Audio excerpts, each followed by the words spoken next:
Hey, what's up? C Monty here for Nerd Era. What's going on, my fellow nerds? Here to do a quick fire, spoiler-free review for Expendables 3.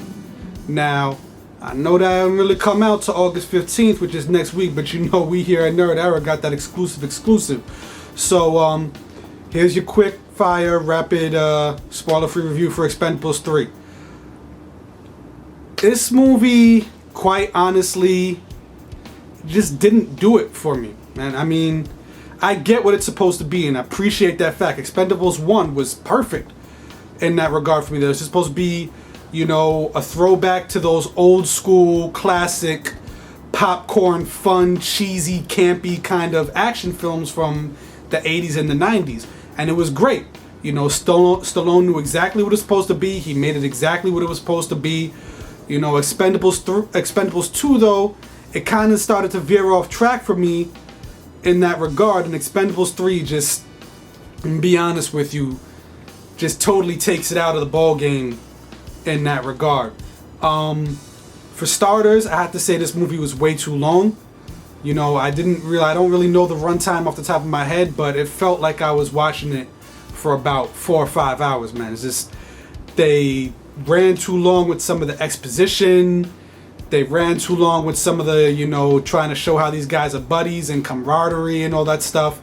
It's just too much, you know. It's like Stallone kind of forgot what these movies were supposed to be and kind of started trying to take it a little bit too seriously. Try to make it into like a real, actual movie, if that makes any sense.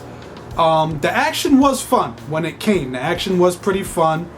You know, the toss out lines, the references to stuff that they did in the past, you know, Stallone with the whole get to the chopper kind of stuff, their catchphrases.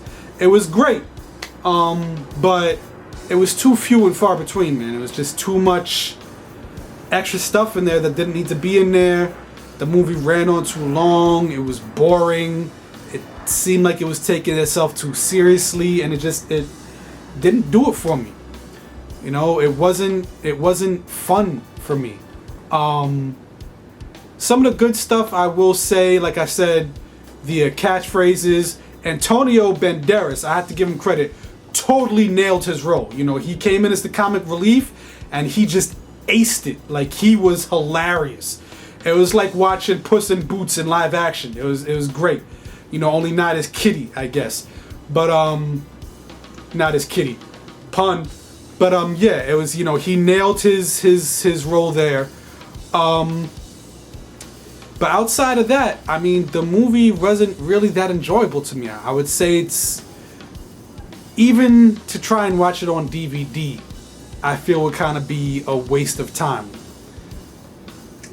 If I had to give it a number rating, I'd probably say 4 or 5 out of 10. It wasn't, you know, a total loss. It did have its moments, but it just dragged, and it wasn't fun in the way that I felt it should have been.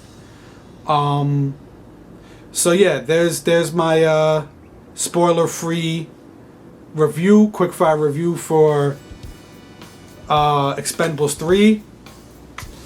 I'd have to say, man, probably best off just missing this one. C Monty, Nerd Era. You know, subscribe. Definitely subscribe if you want to see more reviews. If you want to see more geek culture and us talking about geek and nerd topics, hit that subscribe button. You don't want to miss out on it. All right. C Monty, Nerd Era. Have a good day.